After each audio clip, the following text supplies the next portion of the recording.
చేరి వచ్చిన మీకు వందనాలు తెలియజేస్తున్నాను. ఎఫెసీయులకు రాసిన పత్రిక 2వ అధ్యాయం. ఎఫెసీయులకు 2వ అధ్యాయంలో 8వ వచనం నుండి, మీరు విశ్వాసం ద్వారా కృప చేత రక్షింపబడి ఉన్నారు, ఇది మీ వలన కలిగినది కాదు, క్రియల వలన కలిగినది కాదు, కనుక ఎవరు అతిశయపడవేయలేదు. 8-9 చదివేశా. 10వ వచనంకి వచ్చాం. మరియు మనము వాటి యందు నడుచుకొనవలనని దేవుడు ముందుగా సిద్ధపరిచిన సత్క్రియలు చేయుటకై మనము క్రీస్తు యేసునందు సృష్టింపబడిన వారమై, జాగ్రత్త గుర్తుపెట్టుకో, చదువుతున్నా, ఆయన చేతి పని ఉన్నాము కాదు. చేతి పని అయితే కాలిపోతుంది. ఆయన చేసిన పని ఉన్నాము. ఇప్పుడు చేతి పనికి చేసిన పనికి తేడా తెలిసిందా మీకు? కాబట్టి 2 రకాలైన సృష్టి ఉన్నది. ఒక సృష్టి చేసిన పని, రెండవ సృష్టి చేతి పని. చేసిన పనేమో తండ్రి అని దేవుంది, చేతి పనేమో క్రీస్తు యేసు. ఇప్పుడు క్రీస్తు యేసు మన తండ్రి అని దేవుడు క్రీస్తునందు చేసిన పని ఒకటి ఉంది. ఇది ఈ భూమి మీద ఉంది, శాశ్వతంగా ఉండబోతుంది. ఎప్పుడు శాశ్వతంగా ఉండబోతుందంటే ఇది కాలిపోయినా కదా ఉంటుంది ఆయన చేసిన పని. కాబట్టి తండ్రి అని దేవుడు చేసిన పని కాలిపోకుండా ఉంటుంది. హెబ్రీయులకు రాసిన పత్రిక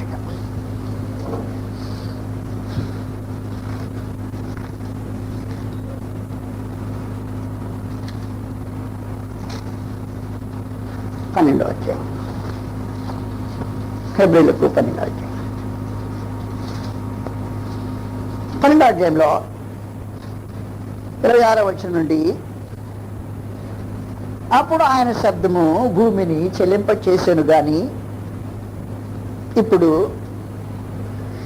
నేను ఇంకొకసారి భూమిని మాత్రమే గాక ఆకాశము కూడా కంపింపచేతును అని మాట ఇచ్చిన్నాడు.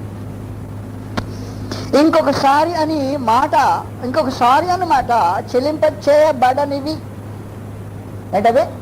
చెల్లింప చేయబడనివి, బడినవి కాదు, బడనివి, నిశ్చలముగా ఉండే నిమిత్తము చెల్లింపజేయబడినవి బొత్తిగా తీసివేయబడని అర్థం ఇచ్చినవి. ఇవేం చేస్తాయి? బొత్తిగా తీసివేయబడ్డాయి. బొత్తిగా తీసివేయబడేవి. భూమి ఆకాశాలు బొత్తిగా తీసివేయబడతాయి. భూమి ఆకాశాలు బొత్తిగా తీసివేయబడినప్పుడు ఎందుకు తీసివేయబడతాయి? అవి చేతి పనులు కాబట్టి తీసివేయబడతాయి. తీసిపడకుండా వేయకుండా ఏముంటుందంట? చెల్లింపజేయబడనివి నిశ్చలముగా ఉండదు. నిశ్చలం అంటే శాశ్వతంగా కదలకుండా ఉండే నిమిత్తము. చెల్లింపజేయబడినవి బొత్తిగా తీసివేయబడిన అర్థం ఇస్తాయి. ఏ బొత్తిగా తీసివేయబడతాయి? పేతురు 2వ పత్రిక. బొత్తిగా వేయబడేటో 3వ అధ్యాయం 10వ వచనంలో, అయితే ప్రభు దినం దొంగ వచ్చినట్టు వచ్చింది. ఆ దినమున ఆకాశములు, అదిగో ఆకాశం చేతి పని కదా, ఆకాశములు మహాధ్వనితో గతించిపోవును, పంచభూతములు మిక్కటమైన వేంటముతో లయమైపోవును, భూమియు దాని అందరి కృత్యములు కాలిపోవును. కాబట్టి ఏమైపోతాయి అన్నమాట. ముందే చెప్పాడు క్రీస్తు ప్రభుని, మరియు ప్రభు నీ వాది భూమికి పునాది వేసింది, ఆకాశము నీ చేతి పనులే, అవి నశించును, దాన్ని నీవు నిలిచింది. అవి మార్చబడను, ఉత్తరం వలె తీసివేయబడను, మర్చివేయబడను, కానీ నేను నిరంతరం ఆకృతిగా ఉన్నావు. కాబట్టి చెల్లింపజేయబడినవి భూమి ఆకాశములు దానికి సంబంధించినవి. భూమి ఆకాశములు చెల్లింపజేయబడేవైతే ఈ భూమి ఆకాశం యొక్క పరిధిలో శాశ్వతంగా ఉండే ఒక నూతన సృష్టి ఉంది. ఈ నూతన సృష్టి చేతి పని కాని సృష్టి. ఏదైనా నూతన సృష్టి అంటేను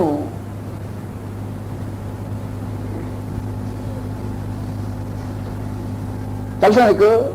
2 కొరింథీ 5వ అధ్యాయం 17వ వచనం, కాగా ఎవడైనా క్రీస్తునందున్న ఎడల వాడు నూతన సృష్టి. ఈ నూతన సృష్టి చేస్తున్నది ఎవరు? తండ్రి దేవుడు. ఎక్కడ చేస్తున్నాడు? క్రీస్తు యేసులో చేస్తున్నాడు. క్రీస్తు యేసునందు చేస్తున్నాడు.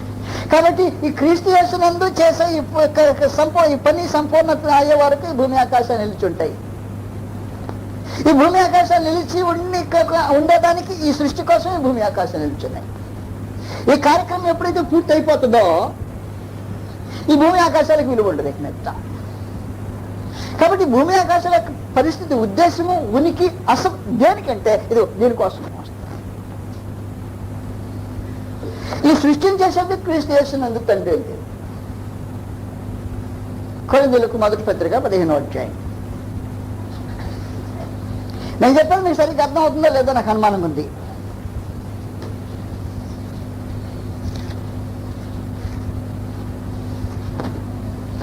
అధ్యాయం ఎత్తేసిన తర్వాత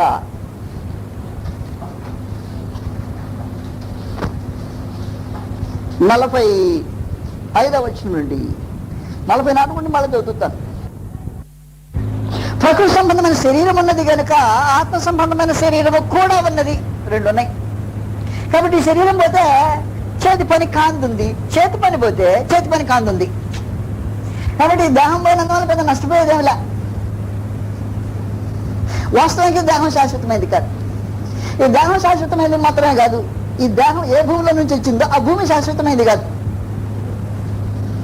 ఈ ప్రకృతి శాశ్వతమైనది కాదు. ఈ ప్రకృతి నుంచి మీకు వాతావరణం వస్తుంది, గాలి వాతావరణం వస్తుంది, ప్రకృతి శాశ్వతమైనది కాదు. కాబట్టి చెప్పేసిన సంగతి, ప్రకృతి సంబంధమైన శరీరం ఉన్నది కనుక ఇంకా ఉంది, ఆత్మ సంబంధమైన శరీరము కూడా ఉన్నది. 45వ వచనం. ఇందు విషయమై మొదటి ఆదాము అని మనుషుడు, ఆదాము మొదటి మనుషుడు జీవించు ప్రాణి ఆయన రాయబడి ఉన్నది. కడపటి ఆదాము ఆయన ఎవరో? క్రీస్తు ప్రభు. కడపటి ఆదాము జీవింపచేయ ఆత్మ ఆయను. ఆత్మ సంబంధమైనది మొదట కలిగినది కాదు, ప్రకృతి సంబంధమైనదే మొదట కలిగినది, తర్వాత ఆత్మ సంబంధమైనది. మొదటి మనుషుడు భూ సంబంధి అయి మంటి నుండి పుట్టినవాడు. రెండవ మనుషుడు పరలోకం నుంచి వచ్చినవాడు. మంటి నుండి పుట్టినవాడు ఎట్టివాడో మంటి నుండి పుట్టిన వారును అట్టివారే. పరలోక సంబంధి ఎట్టివాడో పరలోక సంబంధులు అట్టివారే. మరియు మనము మంటి నుండి పుట్టిన వాని పోలికను ధరించిన ప్రకారము, ఇది మంటి నుండి వచ్చిన వాని పోలికను ధరించాము. దేహము మట్టి నుండి వచ్చిన వాని పోలిక ఇది.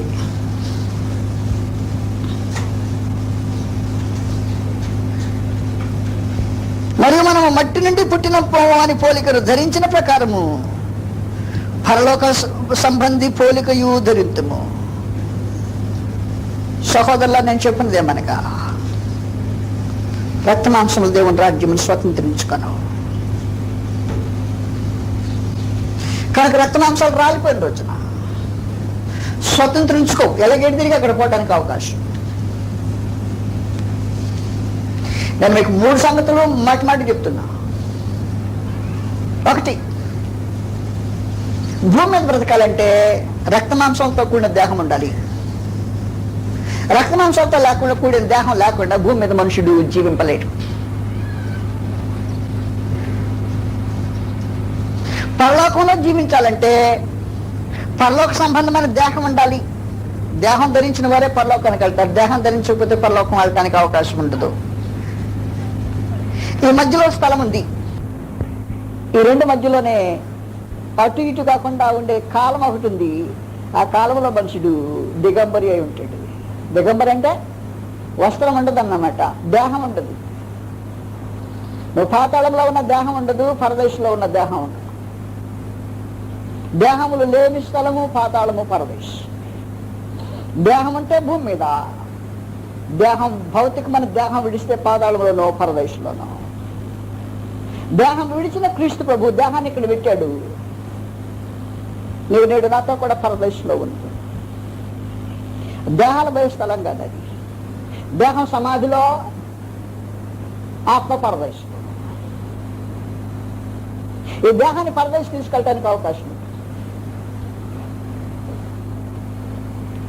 అయిపోయింది అనుకో, ఒక సమయం వస్తుంది. ఆ సమయంలో ప్రభువును యేసు ప్రత్యక్షమవుతాడు.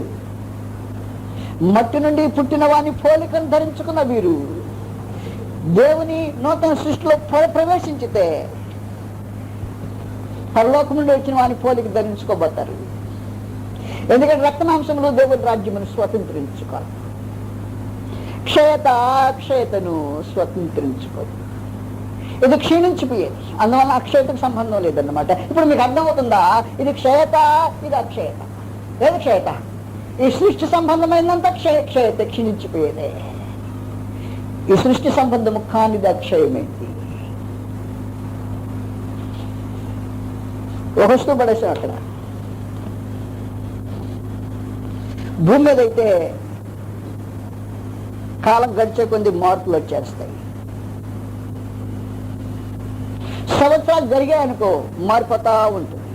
ప్రకృతి శీతోష్ణాలు వగారాలు వస్తువు యొక్క రూపాన్ని మారుస్తాయి. పరలోకంలో ఒకటి వేశాడు, దాని స్థితి మార్చబడి ఎలాగ వేశాడో అలాగే ఉంటుంది. అందువల్ల పరలోక సంబంధులే ఎప్పుడు చూసినా అట్టే ఉంటారన్నమాట. క్రీస్తు యేసు నిన్న నేడు నిరంతరము ఏకరీతిగా ఉన్నాడు. అవును, అట్లా ఉంటాడు. నేను చెప్పే పాయింట్ మీకు అర్థం కాల. అక్షయత అంటే అదన్నమాట అర్థం. అక్షయత అంటే ఒక వస్తువు అక్కడ వేసావు మారిపోతుంది రూపము, ఇక్కడ వేసావు మారిపోతుంది. కనుక భూమి ఆకాశం యొక్క పరిధిలో వస్తువులు మారిపోతాయి. భూమి ఆకాశాల పరిధి దాటిన తర్వాత వస్తువులు మారిపోవు. దేవుడు ఎందుకు శాశ్వతుడు అంటే, ఆయన కాలం చేత ఎందుకు కొలవబడ్డంటే, నిరంతరం ఎందుకున్నాడంటే, ఆయనకి ఎందుకు ముసలితనం రాదంటే, భూమి మీద ఉన్న మనుషుడు పసడై యవనుడై వృద్ధుడై సావుడై. ఇది భూమి యొక్క పరిస్థితుల మార్పు. ఇది క్షయత. ఈ క్షయత కాని ఒక స్థలం ఉంది. ఈ క్షయతతో కూడిన స్థలాన్ని కట్టినవాడు క్రీస్తు ప్రభు. అక్షయమైన దాన్ని ఏర్పాటు చేసినవాడు పరబంధుని దేవుడు. మొదటి పేతురు నేను చెప్పిన వ్యత్యాసం మీకు తేటగా అర్థమైతే నాకు గొడవలే. ఒకటో అధ్యాయం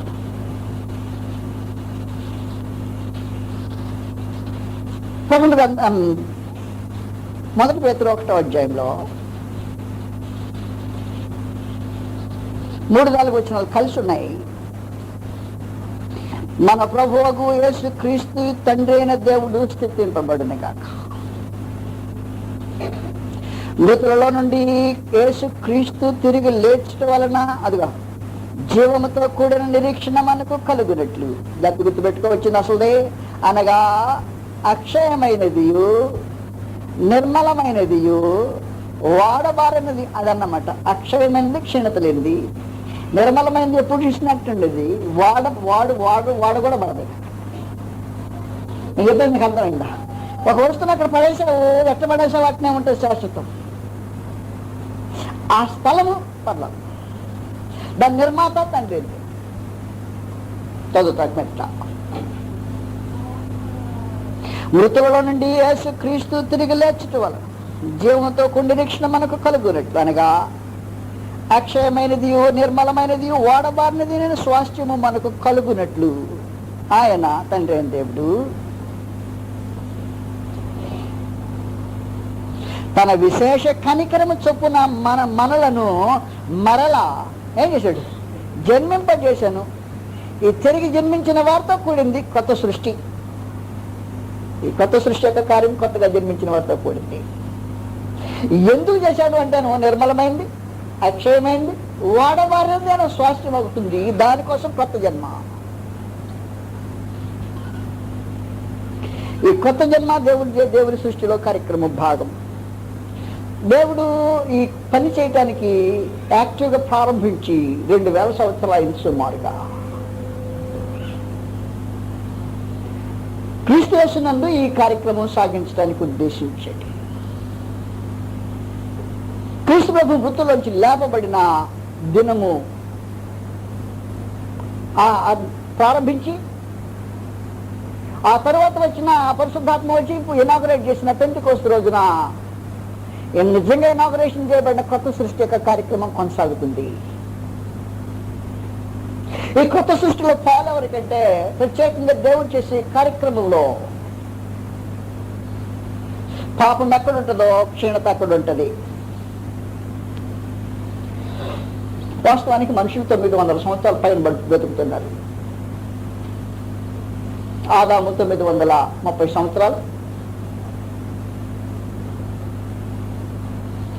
ఏలేము 962 సంవత్సరాలు, మెతుషెల 969 సంవత్సరాలు, నోవహు 950 సంవత్సరాలు బ్రతికే దినాలది.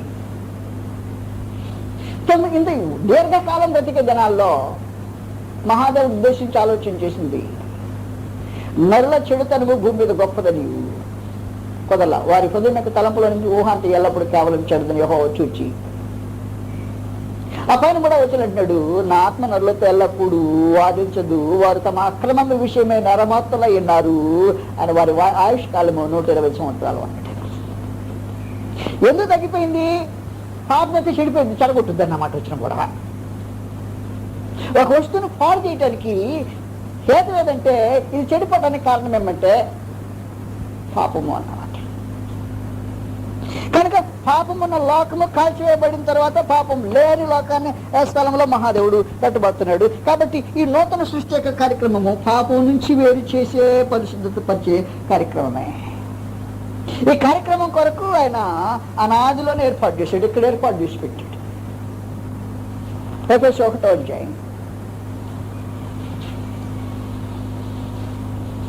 అధ్యాయం 3వ వచనం నుండి, మన ప్రభు అయిన యేసుక్రీస్తు యొక్క తండ్రి అయిన దేవుడు స్తుతింపబడతారు.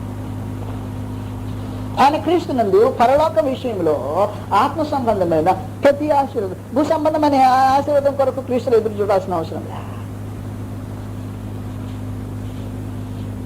ఎట్లనగా తన ప్రియుని క్రీస్తు ప్రభునందు తాను ఉచితంగా మనకు అనుగ్రహించిన తన కృపామహిమ కీర్తి కలిగినట్లు తన చిత్త ప్రకారమైన దయా సంకల్పము చొప్పున మనలను తనకు కుమారునిగా స్వీకరించుటకై ముందుగా తన కోసం నిర్ణయించుకుని మనము తన ఎదుట పరిశుద్ధులమును నిర్దోషులమునై ఉండువలనని జగత్తు పునాది వేయబడకమనిపే. జగత్తు పాపానికి సంబంధించి, ఎందుకంటే అలా మనకు తెలుస్తుందని జగత్తు పునాది వేయబడకమనిపే. ఏం కావాలని? పరిశుద్ధులను నిర్దోషులై ఉండువలనని. కాబట్టి ఇప్పుడు క్రీస్తు యేసునందు చేసే నూతన సృష్టి యొక్క కార్యక్రమం, దేవుని కొత్త కార్యక్రమం ఏమంటే పరిశుద్ధులనిగా నిర్దోషులుగా చేసే కార్యక్రమం. దేవుడు చేస్తున్న పని ఏంటంటే పరిశుద్ధులను నిర్దోషులుగా చేసింది. ఎక్కడ జరుగుతుందంటే క్రీస్తు యేసునందు జరుగుతుంది. కనుక దేవుడు చేసిన పని దేవుడు చేసిన పని అది. కనుక ఆత్మ సంబంధమైన వాటినేమో చేసిన పని అన్నారు, ప్రకృతి సంబంధమైన వాటినేమో చేతి పని అన్నారు. ప్రకృతి సంబంధమైన ప్రతి దానిని నిర్మించిన వాడు క్రీస్తు ప్రభువు. ఆత్మ సంబంధమైన నిర్మాణ కార్యక్రమాన్ని ప్రధానంగా కొనసాగించుతున్న వాడు తండ్రి అంటే. కనుక ఇప్పుడు నీకు ఏదైనా నిరీక్షణ నిత్యత్వంలో కావాలి అనుకుంటే ఈ దేవుని యొక్క నూతన సృష్టి యొక్క కార్యక్రమంలో నీ వంతులు నీవు నిలబడి, నేను కూడా నూతన సృష్టి అవుతా.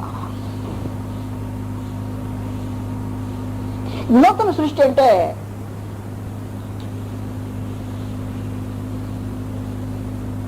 కొత్తదనము, నూతనమైన అని 2 మాటలు ఉన్నాయి మనకి తెలుగులో.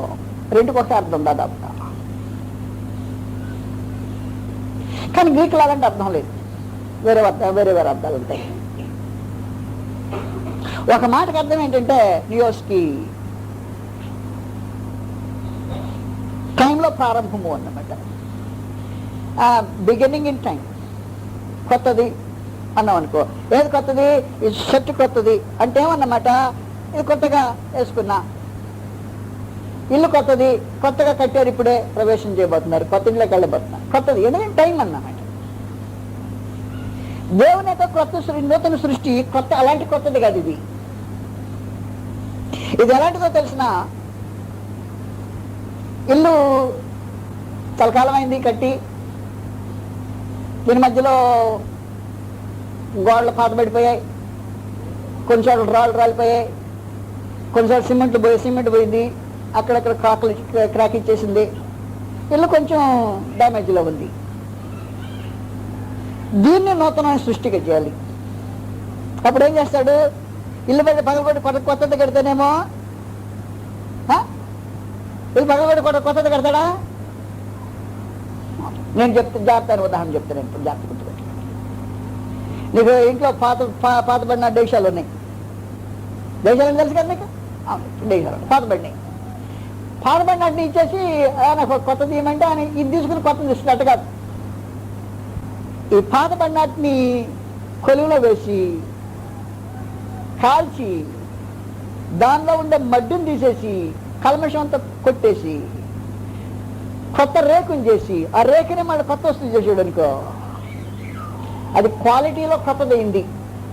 పాత వస్తువే, వస్తువు పాతదే, కానీ అది కొత్త వస్తువు. ఇప్పుడు ఏది కొత్తదైందంటే పాతదే కొత్తదైంది. పాతదే కొత్తదానికి దాన్ని కొద్దిగా పూసేలా ఏం చేశాడు? దాన్ని కాల్చి దాన్ని ఉండే మడ్డిని పోగొట్టి ఆ తర్వాత ఇప్పుడు కొత్తగా దాన్ని రేకుగా మలిచి ఆ మలిచిన రేకుని మళ్ళా వస్తువుగా తాగొట్టేటి. ఎక్కడదా ఈ కొత్తదంటే భలే కొత్తగా ఎక్కడదంటే అయ్యా మనం 2 డైకలు ఇచ్చాము ఆయనకి, ఆయన తీసుకెళ్ళాడు, కొనులో పెట్టాడు, కొనులో పెట్టి బాగా వేసాడు, సాగు పెట్టాడు, సాగు పెట్టి ఇది చేసాడు. అన్నమాట అందులో దేవుని యొక్క నూతన సృష్టి ఉందే, నీ పాతోడినే అని చేతికి ఇవ్వాలి, కొత్తోడు కాదు.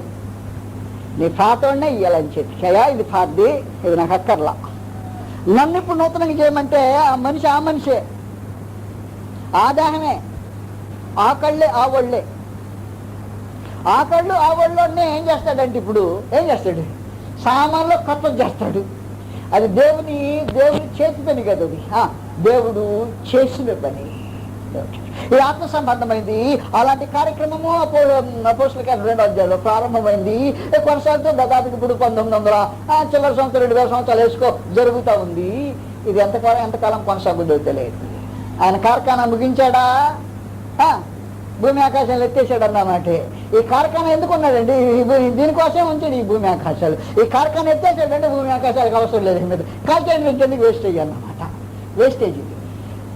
కనుక క్రీస్తు యేసునందు దేవుడు చేసే నూతనమైన సృష్టి కొరకే ప్రభువైన క్రీస్తు పోటుబడి ఈ మహాసృష్టిని అంతటిని, భూమిని ఆకాశమును సమస్తమైన వాటిని తన చేతి పనిగా నిర్మించాడు.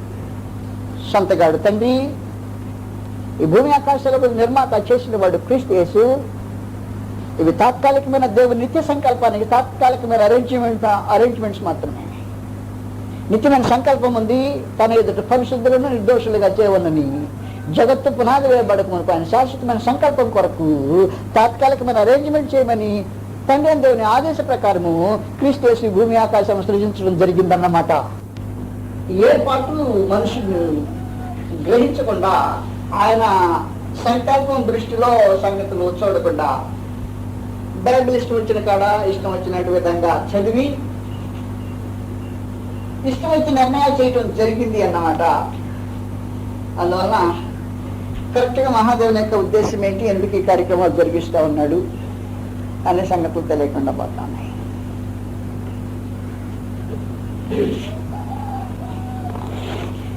మీకు అనేక సంగతులు తెలియకపోతే చేతి పనులు చేసిన పనులు అనే వాటికి వ్యత్యాసం తెలిసింది.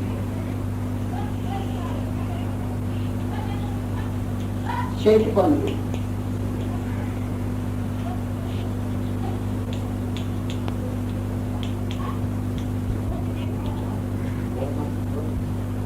ఈ 2 వ్యత్యాసం తెలియజేయడానికి, ఒకటి శాశ్వతమైంది, చేసిన పనులు శాశ్వతమైంది.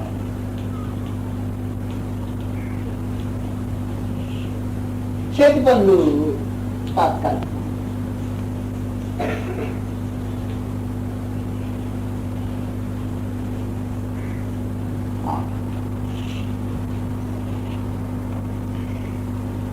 ఈ చేతి పనులు ప్రకృతి సంబంధమైనవి.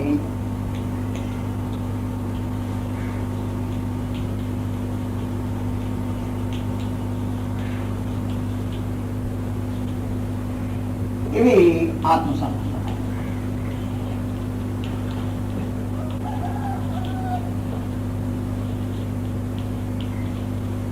ఇవి భౌతిక సంబంధమైనవి.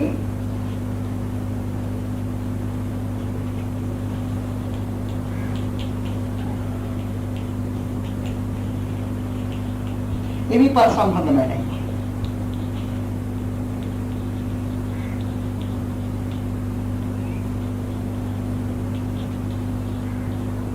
ప్రభువు యేసు తన రాజ్యాన్ని గురించి మాట్లాడినప్పుడు నువ్వు రాజువా అని అడుగుతావు. నేను రాజునే.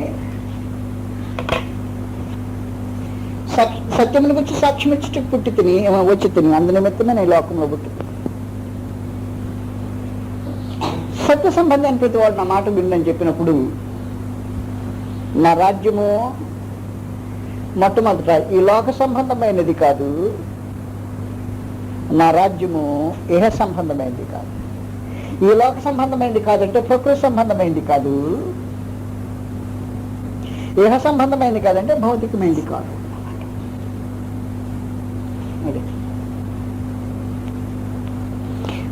ప్రకృతి సంబంధమైంది భౌతికమైంది అనే మాట మీరు తాటిగా తెలుస్తూ ఉన్నాయి. కనుక క్రీస్తు ప్రభునందు మహాదేవుడు ఉద్దేశించిన సంకల్పం ఉందే ప్రకృతి సంబంధమైంది భౌతిక సంబంధమైంది కాకుండా.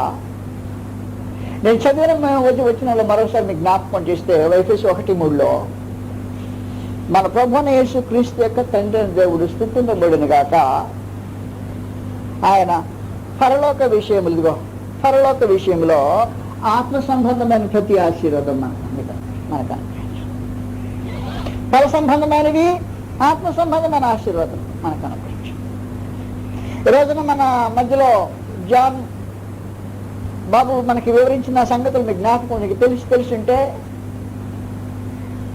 వాస్తవంగా మనుషులు ఎందుకు శ్రమ అనుభవించారు అనేది సంపూర్ణంగా కంక్లూడ్ చేసింటే బాగుంటుంది. ఎందుకు శ్రమ అనుభవించారు? ఈ లోకం వాళ్ళది కాదు. ఇది ఎక్కడి నుంచి వచ్చారు? మహాశ్రమల నుంచి వచ్చారు. వారు గొర్రెపిల్ల రక్తంతో తమ వస్త్రాలను ఉతుక్కున్నారు. వారు దేవునికి అని క్రీస్తుకుని యాజకులుగా ఉండటానికి. వీరెవరు? వాళ్ళు ఎక్కడున్నారు? ఇది ప్రకృతి సంబంధమైన వారు భౌతిక సంబంధమైన వారిగా జీవించితే ఈ లోకంలో శ్రమ అనుభవించడానికి అవసరం ఉండదు. ఎందుకు అవసరం ఏముందంటే జాగ్రత్తగా ప్రతి అడ్జస్ట్ అయిపోయేది. దండం పెట్టి మన కాడ దండం పెట్టేది, వంగ మన కాడ వంగేది. అప్పుడు దండం పెట్టి మన కాడ దండం పెడితే వంగ మన కాడ వంగి ఇంకా ఇబ్బంది రిస్క్ ఏముంది, టెన్షన్ ఏముంది, గొడవ ఏముంది, అసలు సమస్య ఏముంది? వాస్తవంగా కానీ మీరు వణకరు దణకరు. ఏం కథ అంటే మేము భూ సంబంధమైన సూత్రాల మీద జీవించే వాళ్ళం కాదు. మా సూత్రాలు పరలోకం నుంచి వస్తాయి. మా రాజు పరలోకంలో నుండి అక్కడి నుంచి ఆదేశాలు వస్తాయి. ఆ ఆదేశాల మేరకు మేము భూమి మీద జీవించాల్సిన అవసరం ఉంది. అలాంటి చేయటానికి ఒక సృష్టి యొక్క కార్యక్రమం తండ్రి దేవుడు చేసేది క్రీస్తు.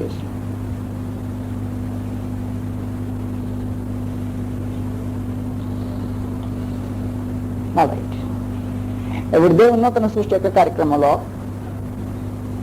మొట్టమొదట పాపము మానవ సమస్య కనుక పాపం తీసివేయటము దేవుని యొక్క పరిష్కారం.